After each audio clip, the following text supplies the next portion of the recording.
else are we? Okay, he's out this time. Mess up and not introduce the right person. I didn't introduce last time. It'll be here, right here. Thank you.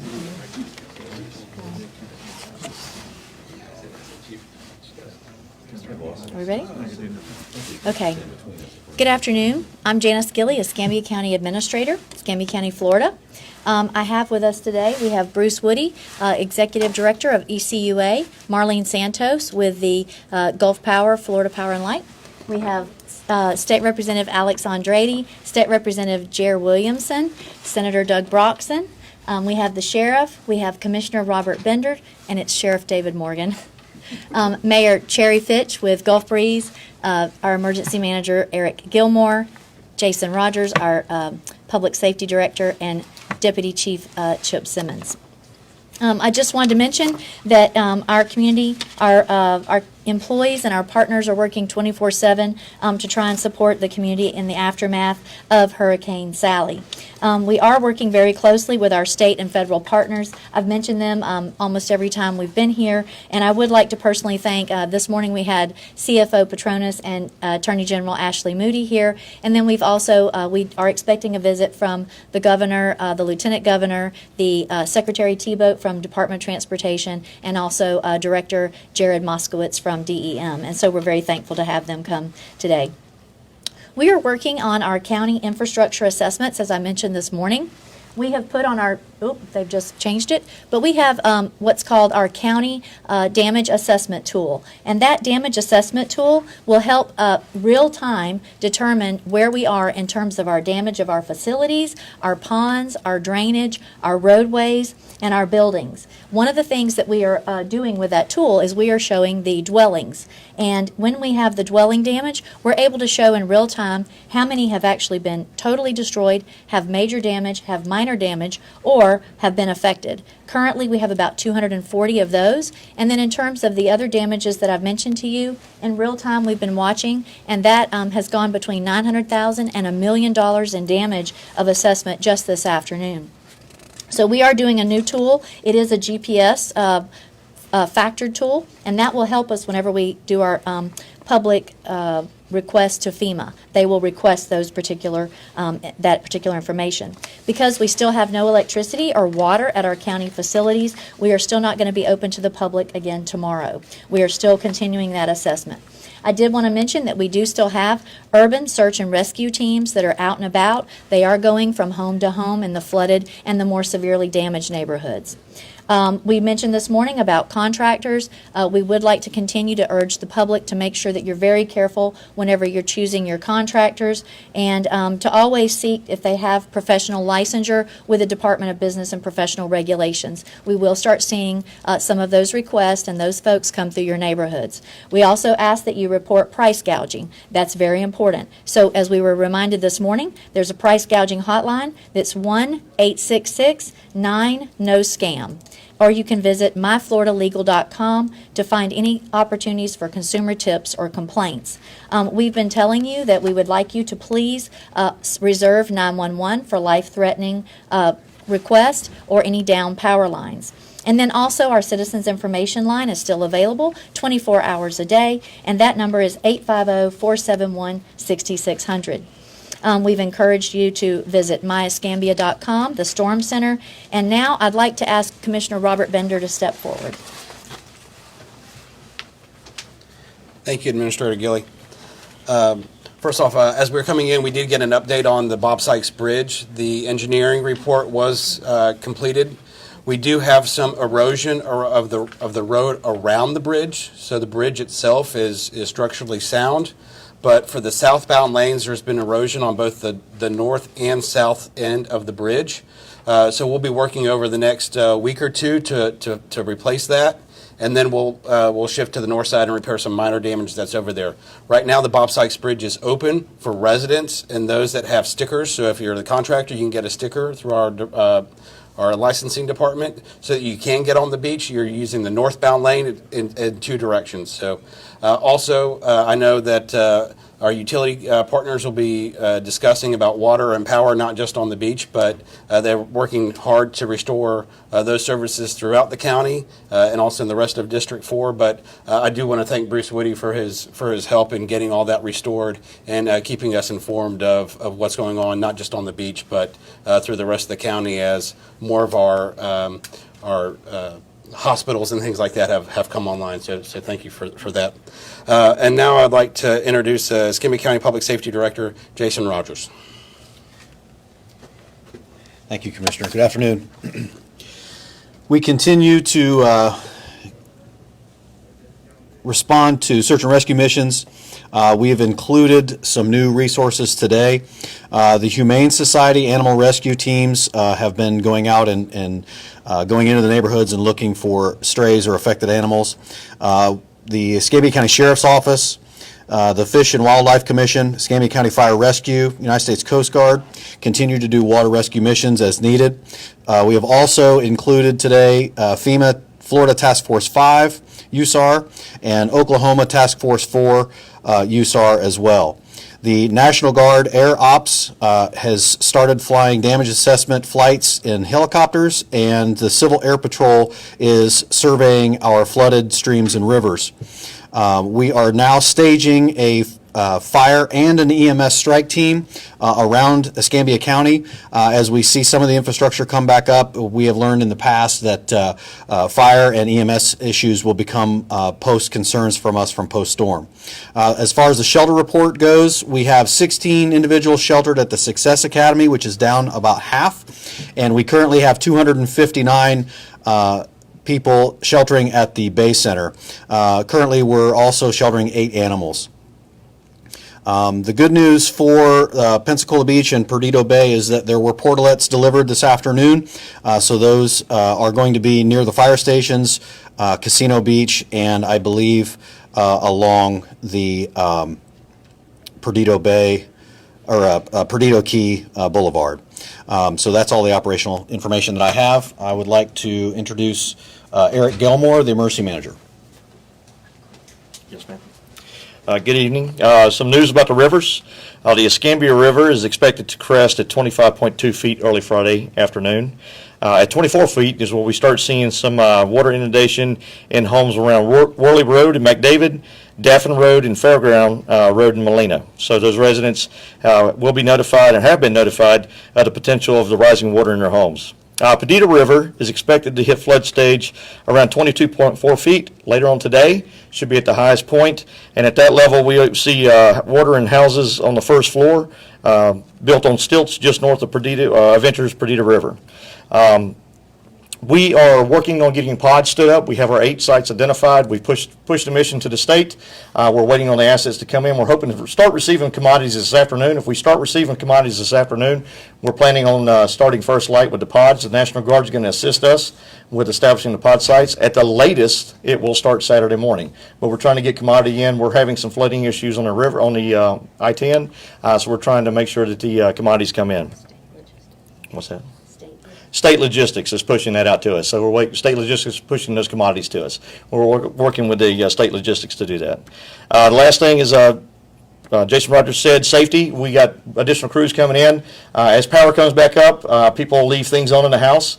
Please, safety-wise, make sure things are off your stove, especially your electric stoves or gas stoves. As the gas, the power, and everything's restored, make sure your pilot lights for your gas water heaters are checked, your pilot lights for your gas stoves, things off your electric stoves. And best practice is go turn everything off right now. Kill all the breakers, and then as the services come back up, bring your breakers back on, bring your house and everything back online. It's the safest way to do that. Thank you. Sheriff. Sorry. You told me to be brief. Thank you. Hello, everyone. I'm Escambia County Sheriff David Morgan. We want to emphasize a couple of things from this morning which haven't changed, but you're going to hear this broken record until we get back to some semblance of normalcy. That is, again, until we get all of our traffic lights up, as the Pensacola Police Department so aptly asked this morning, to make sure that you know that's to be treated as a 4-way stop. So when there is no stop sign or stoplight there, you pull up to the intersection and stop. And then again, you do a rotation on that. Again, the first one at the intersection has the right-of-way. If not, if you are of the occasion where all 4 of you tend to stop at the same time, it's the person on the right that has the right-of-way to proceed. And again, go through these intersections with caution. The curfew is still in effect. We will tell you when it is lifted. Right now, I'm of the belief that we need to keep it for the next several days. That is from 7 p.m. to 6 a.m. in the morning. Again, that's to hold down looting as more and more people are leaving their homes. We're finding, again, we're finding more homes to be uninhabitable because of the flood, especially out on the west side of town in the Perdido Key area. That's when our looters will begin to move in. So we've adjusted our shifts to get more law enforcement boots on the ground to ensure that we're in those neighborhoods to protect your property in the event that you are not there. Also, again, as you were just told, remember your utilities and turning utilities on is a very dangerous thing to do if you don't turn everything off. Electrical things short out due to flooding, etc. And if you don't have that turned off, you may in fact start a fire in your home once the power is restored and returned to that. So again, curfew is still in place. No traffic lights or signals or stop signs, treated as four-way stops. And again, be safe. Please, again, don't call 911 unless it's a life-threatening emergency. We are still rescuing people today, again, with the assistance of the Florida National Guard and the Fish and Wildlife and Escambia County and on and on and on. We truly have a group effort going on in Escambia County, and it will continue until we come out of this deep, dark hole. Thank you. Good afternoon, Marlene Santos with Gulf Power. So thank you so much for the opportunity to address you. We understand how important having electricity is to our communities and how our customers depend on it for just to bring normalcy back to your life. So we are committed to providing you electricity as safely and as quickly as possible, and we will do that by working 24/7 for you. So let me tell you what we've been doing as far as our restoration. As I mentioned, we have been working around the clock. So if you hear chainsaws in the middle of the night, it may be one of our vegetation crews that's doing that. So we apologize for that, but I think you want us to do that. We have over 7,000 people that are in this effort, including a large number of resources from FPL, which is our sister utility. We have established 12 staging sites. We have actually restored, let me give you these numbers. The latest numbers are we have restored service to more than 109,000 customers that have been affected by Sally, and here in Escambia and Santa Rosa counties, it's 61,000. So out of those, 109,000 is 61,000 in Santa Rosa and Escambia. We have less than 177,000 customers that remain without power, and if you listened to us this morning, you'll see that we have made nice progress today. So our initial focus has been to restore power to what we call critical infrastructure. So those are the hospitals, the emergency responders, the water pumps, those types of customers that need power in order for this community to be able to come back again. And so we've been doing that, but at the same time, it doesn't mean like that's all we've done. At the same time, we have been restoring power in a way to ensure that the most customers get on as quickly as possible. So let me tell you about estimated times of restoration, because I know everybody wants to know, when is my power going to be back on? So our goal is to give you as accurate information as possible.